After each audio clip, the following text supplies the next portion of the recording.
pertencem a Jesus. Louvores em Sião sejam dados a Ele. Seu trono está nos céus, seus pés aqui na terra, e o Pai o coroou, Rei de Israel. Olá, irmãos e amigos, estamos juntos mais uma vez para o nosso café com Deus. Meu nome é Edivaldo José e hoje gostaria de compartilhar mais uma meditação baseada na carta de Paulo aos Efésios, capítulo 3, versos 10 e 11. Assim diz a palavra do Senhor.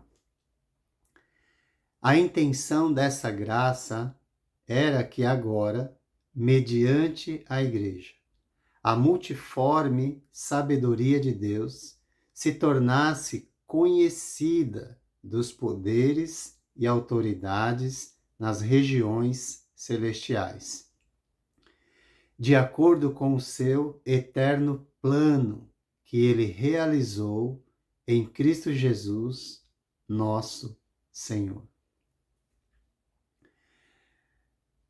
Qual a função da Igreja no mundo? Pense bem, viva melhor. Pense na responsabilidade que temos como Igreja de Deus nessa terra.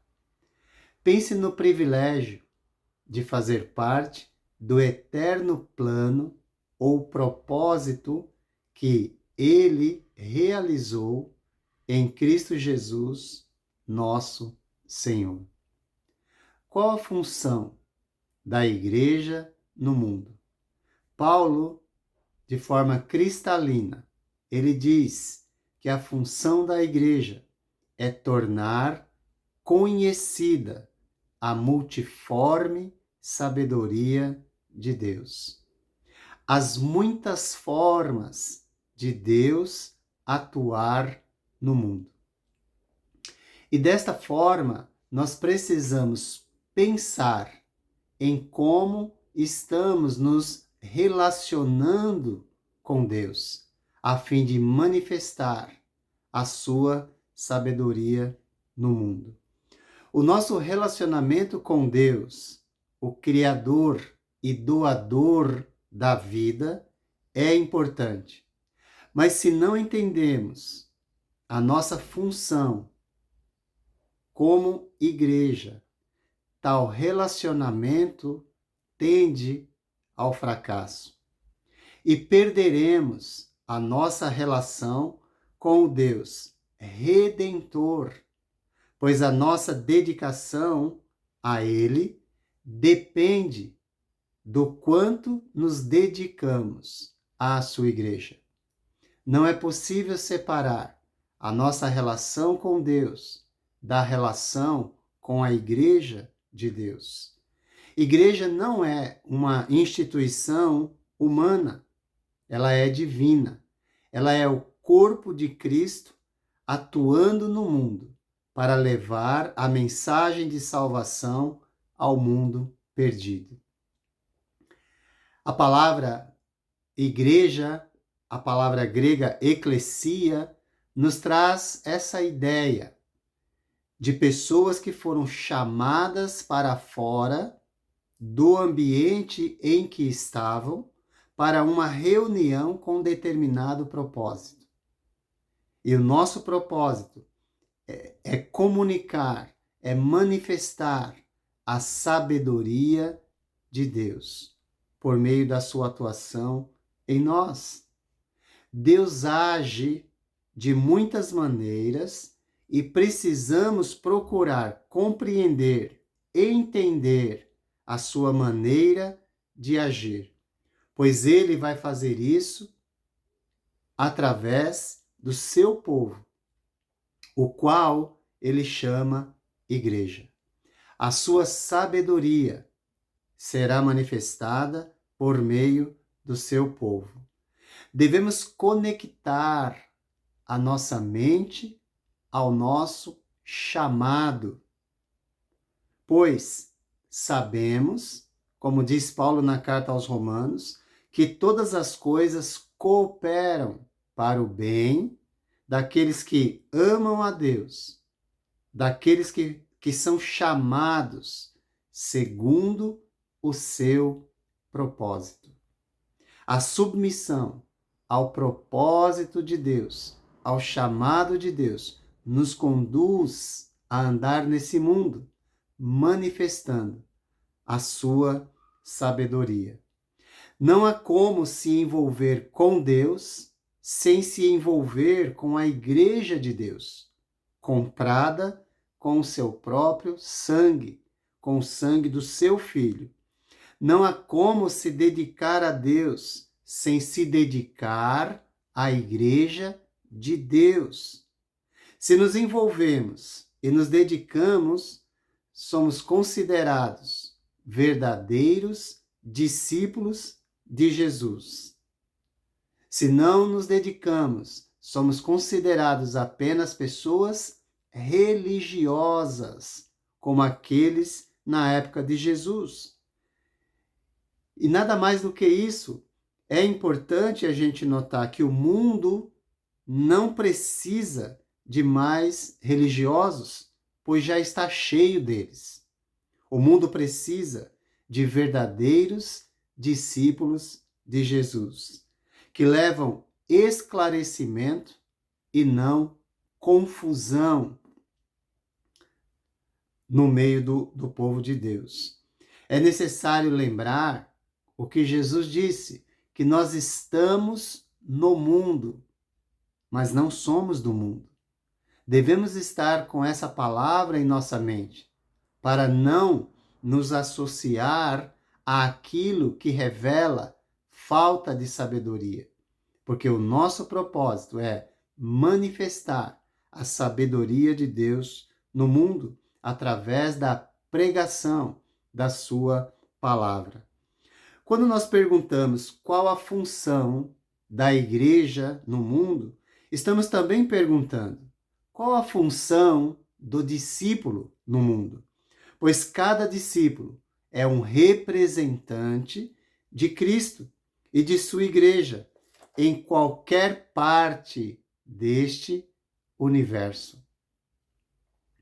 Os primeiros discípulos que receberam a mensagem através de revelações especiais de Deus, proclamaram essa mensagem a outros. E a mensagem era o Evangelho de Cristo, a boa notícia, que mais tarde vai ser registrada para nós, que também devemos anunciar a outros, pois o Evangelho é a boa notícia que nos dá acesso à multiforme sabedoria de Deus. E esta sabedoria se concentra na cruz de Cristo. Como Paulo vai também dizer na primeira carta aos Coríntios, em 1,18, e uma parte do verso 24, onde está escrito: pois a mensagem da cruz é loucura para os que estão perecendo.